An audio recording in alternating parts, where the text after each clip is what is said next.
ஆன்மீக நண்பர்கள் அனைவருக்கும் வணக்கம். நாம் நம்மளுடைய சேனலில் ரொம்பவே சுவாரஸ்யமான ஒரு தகவலை தாங்க பார்த்துட்டு இருக்கோம்.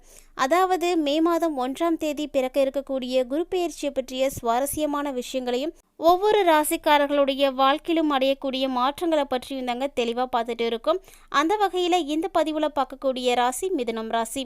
மிதுனம் ராசி நேயர்களுக்கு மே மாதம் 1ஆம் தேதிக்கு பிறகு குரு பெயர்ச்சியின் மூலமாக என்ன மாதிரியான மாற்றங்கள் நிகழப்போகுது அப்படின்ற சிறப்பான தகவல்களை எல்லாத்தையும் நம்ம தொடர்ந்து பார்க்கலாம். அதுக்கு முன்னாடி நீங்கள் இன்னும் நம்ம சேனலை சப்ஸ்கிரைப் பண்ணாமல் இருக்கீங்கன்னா மறக்காமல் சேனலை சப்ஸ்கிரைப் பண்ணிக்கோங்க. கூடவே பக்கத்தில் இருக்கிற பெல் ஐக்கானையும் கிளிக் பண்ணிக்கோங்க. அப்போ தான் நாங்கள் போடக்கூடிய வீடியோக்கள் எல்லாமே உங்களுக்கு நோட்டிஃபிகேஷனாக உடனுக்குடன் வந்தடையும். நீங்களும் பார்த்து பயன்பெறலாம். வாங்க வீடியோக்குள்ளே போகலாம். நவ கிரகங்களில் ரொம்ப அற்புதமான கிரகம் அப்படின்னா அது குரு பகவான் தாங்க. ஏன்னா குரு பார்க்க கோடி நன்மை அப்படின்னு நமக்கு தெரியும். குருவினுடைய பார்வை நமக்கு அப்படி ஒரு அற்புதமான மாற்றங்களையும் பலன்களையும் கொடுக்கக்கூடியதுங்க. குரோதி ஆண்டுல சித்திரை மாதம் குரு பகவான் மே மாதம் 1ஆம் தேதி பிற்பகல் 1 மணிக்கு மேசராசியில இருந்து ரிஷபராசிக்கு வந்து இடம்பெயர்ச்சி அடைய போறாருங்க. இந்த குரு பயிற்சியால் பலரது வாழ்க்கையிலையும் அதிரடி மாற்றங்களானது ஏற்படும். அதிலும் குறிப்பாக மிதுனராசி நேயர்களுக்கு ரொம்ப சூப்பரான பலன்கள் எல்லாம் காத்துட்ருக்குங்க. அப்படி குரு பகவான் உங்களுக்கு எந்த இடத்துல அமர போகிறாரு, என்ன மாதிரியான பாக்கியங்களை எல்லாம் கொடுக்க போகிறாரு அப்படின்றத இப்போ நம்ம பார்க்கலாம். இந்த ஆண்டு நிகழக்கூடிய குரு பெயர்ச்சியானது குரு பகவான் உங்களுக்கு ராசிக்கு விரயஸ்தானமான 12வது வீட்டிற்கு வரப்போகிறாருங்க.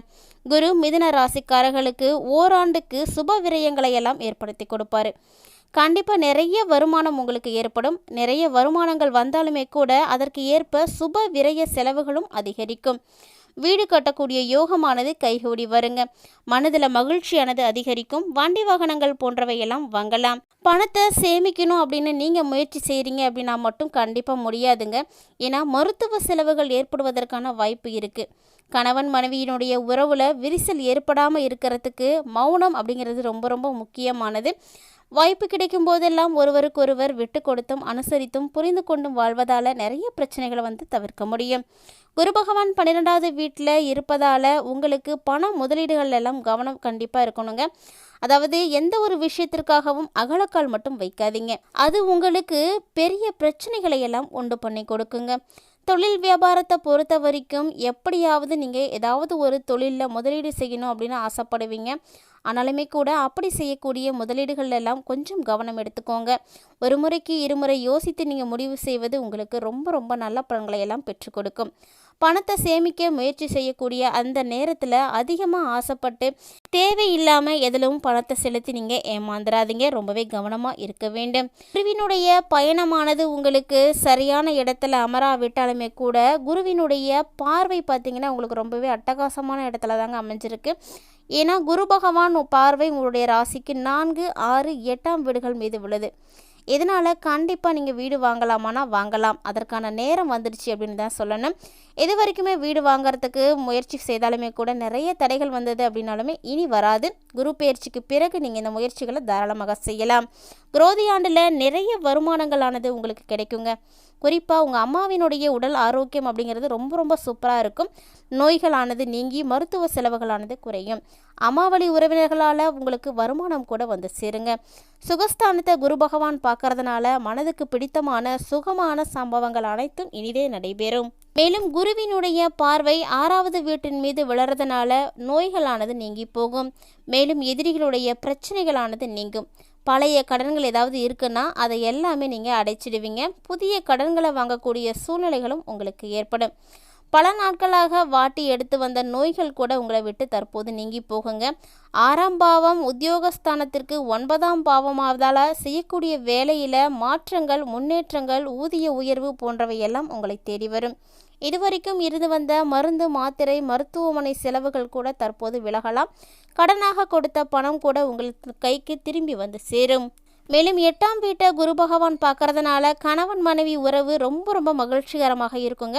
குடும்பத்திலையும் மகிழ்ச்சியானது பொங்கி காணப்படும். இது ஏன் அப்படின்னு பார்த்தீங்கன்னா 7ஆம் வீட்டுக்கு 2ஆம் வீடு அப்படிங்கிறது 8ஆம் வீடு தாங்க. கூட்டு தொழில் வளர்ச்சியானது ரொம்ப சூப்பராக இருக்கும். வியாபார விஸ்தரிப்பு அப்படிங்கிறது சூப்பராக இருக்குங்க. வெளிநாட்டு பயணங்களானது ஏற்படும். நல்லா சம்பாதித்து ஆசையாக சொத்து வாங்கக்கூடிய நேரம்னா அது இந்த நேரம் தாங்க. பல வழிகளில் இருந்து உங்களுக்கு பணம் வந்து சேரும். என்னதான் பல வழிகளில் இருந்து பணம் வந்தாலுமே கூட உங்களுக்கு சேமிப்பு இல்லையே அப்படின்ற நிலை அப்படிங்கிறது மாறும். அதாவது கையிருப்பு அதிகமாக சேர்ந்து போகும். உங்களுடைய தோஷங்கள் எதுவாக இருந்தாலும் அவையெல்லாம் நீங்கி சந்தோஷங்களானது அதிகரிக்க போகுதுங்க. சொல்லப்போனால் மரணத்திற்கு ஒப்பான கண்டங்கள் இருக்குது அப்படின்னா கூட அது எல்லாமே தற்போது நீங்கி போகும். குரு பெயர்ச்சிக்கு பிறகு பெண்களை பொறுத்த வரைக்கும் மாங்கல்ய தோஷங்கள் இருந்துகிட்ருக்கு அப்படின்னா கண்டிப்பாக அதுவும் நீங்குங்க. மொத்தத்தில் இந்த குரு பெயர்ச்சி மிதுன ராசியில் பிறந்தவர்களுக்கு தொட்டதையெல்லாம் பொன்னாக்கி கொடுக்கும். மிருகசீரிஷம் 3 மற்றும் 4ஆம் பாதங்கள், திருவாதிரை, புனர்பூசம் 1, 2 மற்றும் 3ஆம் பாதங்களை உள்ளடக்கிய ராசி தாங்க மிதுனம் ராசி. புதன் பகவான ராசிநாதனாக கொண்டிருக்கக்கூடிய மிதுனம் ராசி அன்பர்களுக்கு மே மாதம் 1ஆம் தேதிக்கு பிறகு நிகழக்கூடிய கிரக மாற்றங்களானது ரொம்ப ரொம்ப அற்புதமான பலன்களை எல்லாம் உங்களுக்கு கொடுக்க போகுதுங்க. குரு பெயர்ச்சிக்கு பிறகு திடமான சிந்தனைகளோடும் குறிக்கோளோடும் நீங்கள் செயல்பட போகிறீங்க. செய்யக்கூடிய தொழிலில் நிறைய ஆர்வமானது ஈடுபடும். உங்களுக்கு நற்பெயர் கூட கிடைக்குங்க. உங்களுக்கு கீழே பணிபுரிபவர்களுக்கு தக்க உதவிகளை செய்து அவர்களையும் உங்களுக்கு உதவியாக வைத்துக்குவீங்க. வருமானமும் உங்களுக்கு சீராகவே இருக்குங்க. போட்டிகள், பொறாமைகளுக்கு போன்றவைகளுக்கெல்லாம் ஆளாகக்கூடிய வாய்ப்பு இருக்கும். அப்படிங்கிறதுனால ரொம்ப ரொம்ப கவனமாக இருங்க. குடும்ப விஷயத்தை பொறுத்த வரைக்கும் ரொம்பவே சாதகமான சூழ்நிலைகள் எல்லாம் காணப்படும். இதனால் உங்களது தன்னம்பிக்கையானது அதிகரிக்கும். உற்றார் உறவினர்களிடையே உங்களிடம் இருக்கக்கூடிய செல்வாக்கானது உயர்ந்து காணப்படும். அதே நேரம் மிதனராசி அன்பர்கள் இந்த குரு பெயர்ச்சி காலகட்டங்களில் பேச்சில் பொறுமையும் நிதானமும் இருக்கணுங்க. அதை கவனமாக பார்த்துக்கோங்க. நினைத்த எண்ணங்கள் எல்லாம் கச்சிதமாக செயல் வடிவம் பெறக்கூடிய ஒரு வருடம் அப்படின்னா இந்த குரு பெயர்ச்சி நடைபெறக்கூடிய வருடம் தான். கடினமான விஷயங்களில் கூட உங்களுடைய தொலைநோக்கு பார்வையானது ரொம்ப ரொம்ப சூப்பராக இருக்கும். அதனால் எல்லா விஷயங்களையுமே ஈஸியாக ஹேண்டில் பண்ண முடியும். சமுதாயத்தில் உங்களுக்கான இருக்கக்கூடிய செல்வாக்கானது உயர்ந்து காணப்படும். குறைந்த அளவுக்கு முதலீடு செய்து விருப்பமான வாகனங்களை கண்டிப்பாக வாங்குவீங்க. அதற்கான யோக அமைப்புகள் இருக்குங்க. பெற்றோர் வழியில் ஏற்பட்ட மனஸ்தாபங்கள் கூட நீங்கி போகும். உங்களுடைய நேர்மையான போக்கு அனைவருமே பாராட்டுவாங்க. மேலும் உங்களுடைய சூட்சம அறிவு வேலை செய்ய தொடங்கும் அப்படின்னு கூட சொல்லலாம். எதிர்பாராத வகையில் சௌபாக்கியங்கள் அனைத்தும் தேடி வரக்கூடிய ஒரு அற்புதமான காலகட்டங்க. உங்களது கோரிக்கைகள் அனைத்துமே உடனுக்குடன் நிறைவேறும். வங்கிகளில் இருந்து நீங்கள் எதிர்பார்த்திருந்த கடன் உங்களுக்கு கிடைக்கும்.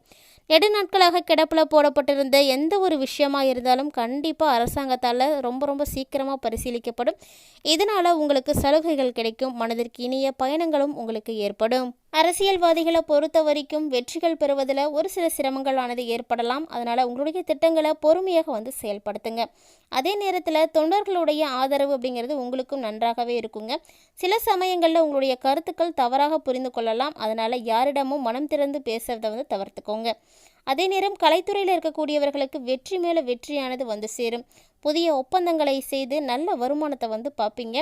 சக கலைஞர்களால் பாராட்டப்படுவீங்க. ரசிகர்களுடைய விருப்பத்தை பூர்த்தி செய்வதில் ரொம்ப ரொம்ப ஆர்வத்தோடு இருப்பீங்க. ராசியை பொறுத்து பலன்களானது அமைந்தாலுமே கூட நட்சத்திரங்களை பொறுத்து வரும்பொழுது பலன்களானது சற்று மாறுபாடு அடையும். அந்த வகையில் மிருகசீரிஷம் 3 மற்றும் 4ஆம் பாதங்களை உடைய மிதுனராசி அன்பர்களுக்கு இந்த குரு பெயர்ச்சியின் மூலமாக லாபம் அதிகரிக்கும்.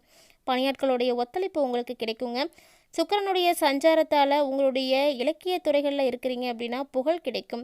பங்குதாரர்கள் மூலமாக ஒரு சில தொந்தரவுகளானது ஏற்படலாம். அதே நேரம் விற்பனை தொழில் செய்பவருக்கு நல்ல லாபமானது அதிகரிக்கும். தங்களுடைய தொழிலை விரிவுபடுத்தி கொள்வதற்கு நிறைய வாய்ப்பு இருக்குங்க. உத்தியோகஸ்தர்களாக இருக்கீங்கன்னா புதிய உத்திகளை எல்லாம் கையாண்டு தொழிலில் முன்னேற்றம் அடைவீங்க. உறவினர்கள் மூலமாக உங்களுக்கு நிறைய உதவிகளும் கண்டிப்பாக கிடைக்கும். திருவாதிரை நட்சத்திரத்தை உடையவர்களுக்கு இந்த குரு பெயர்ச்சியின் மூலமாக நல்ல ஒரு முன்னேற்றம் கிடைக்கும். நீங்கள் உங்களையே மேம்படுத்திப்பீங்க. புதிய வாய்ப்புகள் உங்களுக்கு சேரும். வெளிநாடு போகிறதுக்கான வாய்ப்புகள் கூட ஏற்படலாம். பூமி சம்பந்தமான துறைகளில் இருக்கக்கூடியவங்களுக்கு நல்ல நல்ல வாய்ப்புகள் எல்லாம் குவியுங்க. வீணாக அலைச்சல்கள் கூட ஒரு சிலருக்கு ஏற்படும். இது எல்லாமே கிரகங்களை பொறுத்து ஏற்படக்கூடியது. வாழ்க்கையில் முன்னேற்றம் காணப்படும். கிடைத்த வாய்ப்புகளை எல்லாம் தவறாமல் நீங்கள் பயன்படுத்திக்க வேண்டும். அது உங்களுக்கு ரொம்ப ரொம்ப முக்கியமானது. எதிலும் சாதகமான பலன்களானது கிடைக்கும். அதே நேரம் பயணங்கள் செல்வதற்கான நேரங்கள் கூட ஏற்படும். புனர்பூசம் 1, 2 மற்றும் 3ஆம் பாதங்களை உடையவர்களுக்கு இந்த குரு பெயர்ச்சியால் பாராட்டு கிடைக்கும். மனக்கவலைகளானது நீங்கி போகும். உடல் சோர்வு ஏற்படும். ஆன்மீக நாட்டமும் மன தைரியமும் உங்களுக்கு உற்சாகத்தை எல்லாம் ஏற்படுத்தி கொடுக்கும். மேலும் இந்த ஆண்டு நிகழக்கூடிய குரு பெயர்ச்சி உங்களுக்கு சிறப்பாக அமைவதற்கு பெருமாள் ஆலயங்களுக்கு புதன்கிழமையில சென்று 6 முறை வலம் வாங்க. குரு பெயர்ச்சி காலகட்டங்களில் தினம்தோறும் ஓம் நமோ நாராயணா அப்படின்ற மந்திரத்தை 11 முறை சொல்லிட்டு வருவது உங்களுக்கு நல்ல பலன்களை எல்லாம் பெற்றுக் கொடுக்கும். என்ன நண்பர்களே, இந்த பதிவின் மூலமாக குரு பெயர்ச்சியின் மூலமாக என்ன மாதிரியான மாற்றங்களை எல்லாம் மிதுனராசி நேயர்கள் அடைய போகிறீங்க, என்ன பரிகாரம் செய்யணும் அப்படின்றத பற்றி எல்லாம் தெளிவாக தெரிஞ்சிட்ருப்பீங்கன்னு நினைக்கிறேன். இந்த வீடியோ உங்களுக்கு பிடிச்சிருந்தால் லைக் பண்ணுங்கள், ஷேர் பண்ணுங்கள், மறக்காமல் கமெண்ட் பண்ணுங்கள். மேலும் இது போன்ற சுவாரஸ்யமான தகவல்களோட மற்றொரு பதிவில் சந்திக்கலாம்.